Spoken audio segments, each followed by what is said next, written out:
What's going on YouTube? This is Ryan Knows Tech from TechInform.us, and today's video is a request about the MacBook, the MacBook Pro, and the MacBook Air. Three very popular laptops. They're all from Apple. They're all Macs, of course. They're all really great machines. And a lot of people, they don't know which one to buy, which one suits their needs, which one does what they want to do with it. So I'm here to hopefully try to set them apart, break it down a little bit, and determine which one is best for you.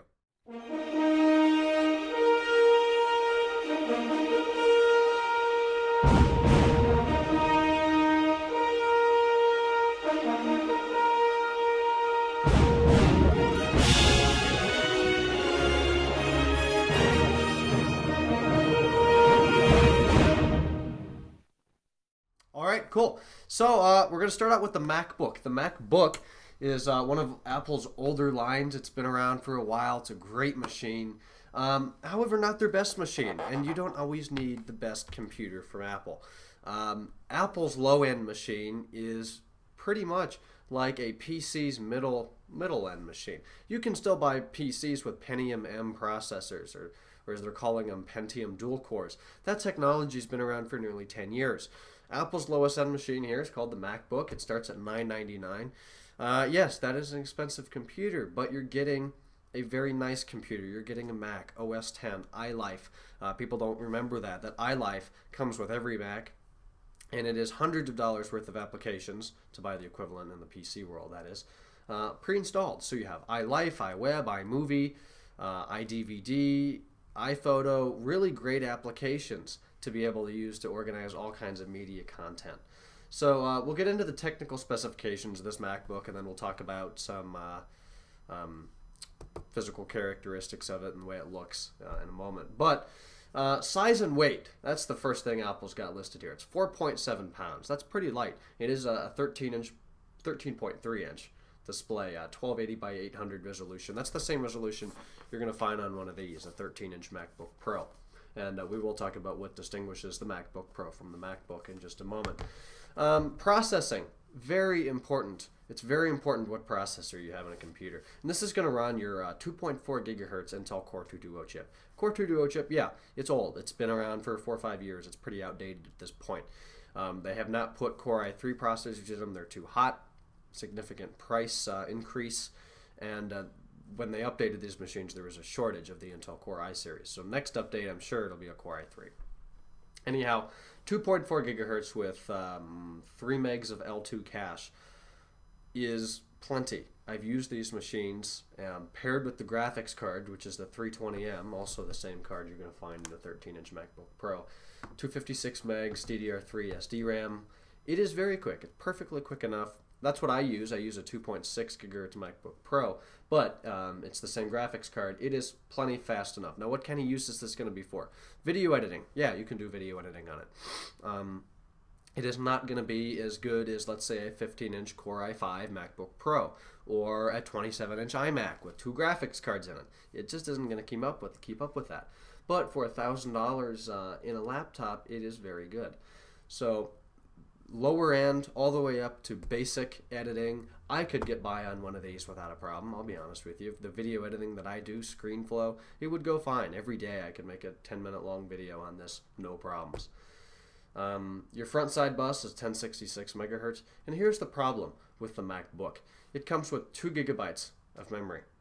That is simply not enough. I'm running 4 gig on the MacBook Pro that this is being recorded from right now, and there are times when with Photoshop and an iMovie and backing stuff up and everything that you're doing, at its highest traffic point, I can only have maybe 40-50 megs of RAM left. So 4 gig, definitely want to get 4 gig, bare minimum 4 gig, I say. 2 gig is out of the question, and 8 is probably where you want to subside. Communications, of course, you've got 802.11n Wi-Fi, perfect. Bluetooth 2.1 with EDR, fine. Ethernet, you are going to find that. Input is good. One thing that separates this from the MacBook Pro is you do not have a SD card reader or a FireWire port. So if either one of those are important, it's the FireWire 800 for the record. If either one of those are important, then you might as well pay the extra, I think it's $200, and go get your MacBook Pro.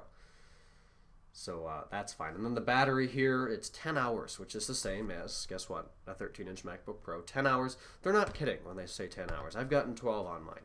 I've also gotten 4 or 5 if I have the 30. brightness up all the way and video processing and stuff like that. And what I'm trying to say here is this is a very capable machine. Very capable machine. It'll render HD video, 1080p from YouTube, no problem. You might want to rev your fans up to 3,000 RPM versus the default of 2,500, but really nice computer. 250 gig, this is all base, keep that in mind. 250 gig, 5,400 RPM hard drive, more than enough for most people. Of course, this is upgradable. My recommendation with the MacBook is, if you're going to buy it in its basic state, do it. Great computer, you're not going to regret it. If you have the extra money, the MacBook Pro really pays off, I think. It's $200 more. For that, you get an SD card, an SD card slot. You get the FireWire 800. And instead of the plastic, it's the same plastic they use on the back of the Apple wireless keyboard, the Mighty Mouse, Magic Mouse 2, their airport routers, time capsule. It's that white shiny plastic. It's high quality plastic. Back of the trackpad too. You get this nice aluminum with the MacBook Pro. It's a little bit thinner. I think it's a little lighter, about that's a 15-inch. Let's look at the 13-inch here. It's about 0.2 pounds lighter, not that big of a deal. But the way that it feels is worth the 200 itself. It is such a solid design. There is no flex, no clicking when you press on it. Open it up, it's just such a smooth feeling here. This is not my machine, hence the wallpaper. I'm recording using my machine. You also get a backlit keyboard. I do not believe the MacBook has the backlit keyboard, but correct me if I'm wrong, please. So, great machines in both of these. You are going to find those 2 extra ports over here on the left side. This is also very capable. This is the 13-inch MacBook Pro from 2009, 2.5 gigahertz, the higher-end model. Just a really nice computer.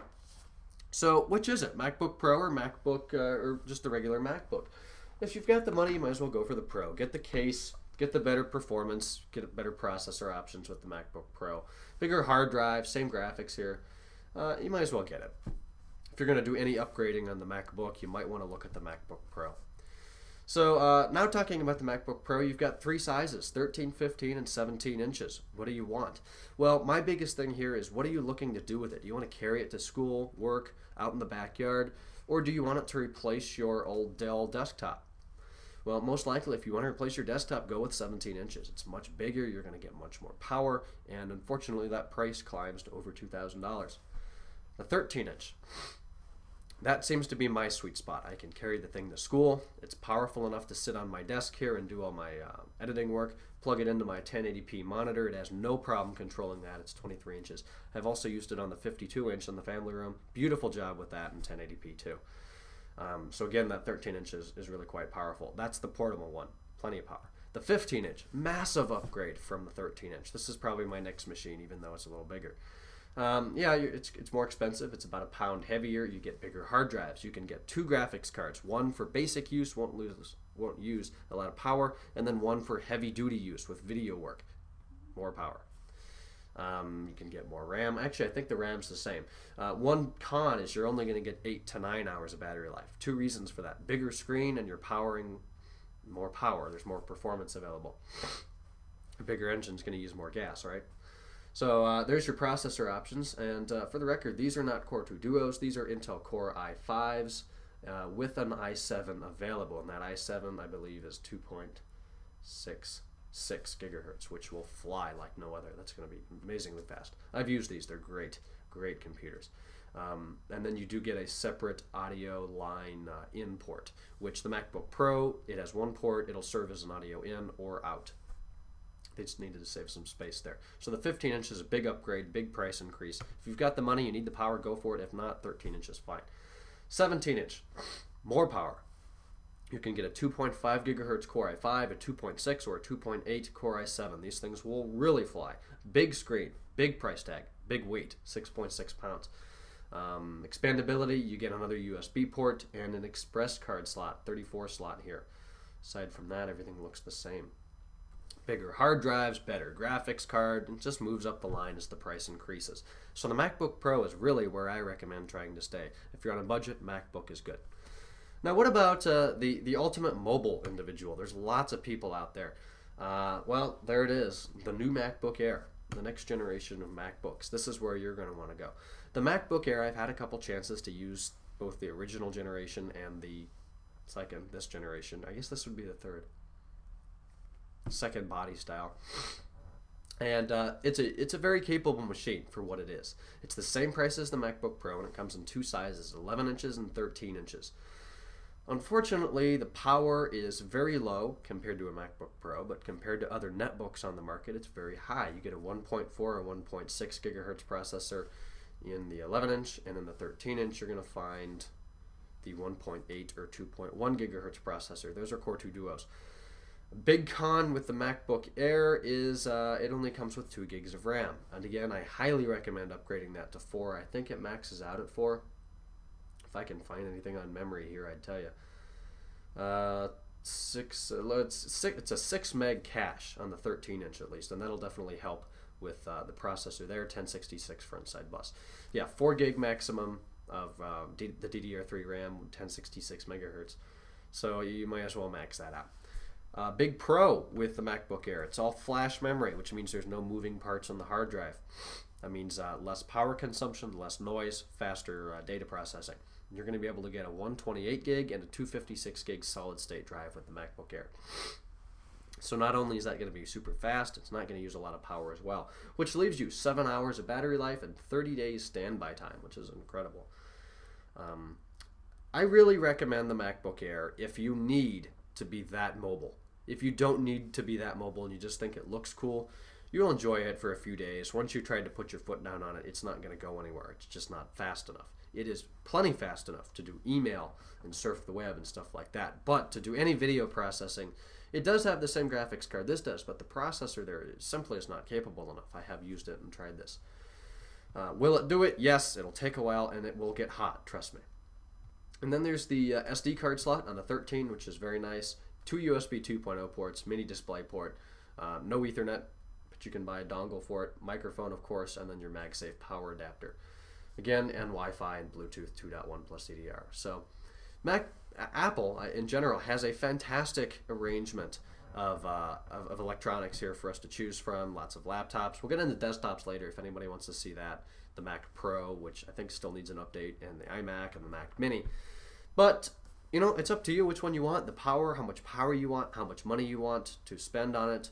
If you're still confused, leave me a comment down below. I'll get back to those as soon as possible. But that's it, the MacBook, MacBook Pro, and MacBook Air. For me, I know somebody's going to ask him. I was going to be a MacBook Pro guy, probably a 15-inch i7 sometime after the next updates come out. But honestly, the 13-inch is doing great, so hold on to that as long as I can.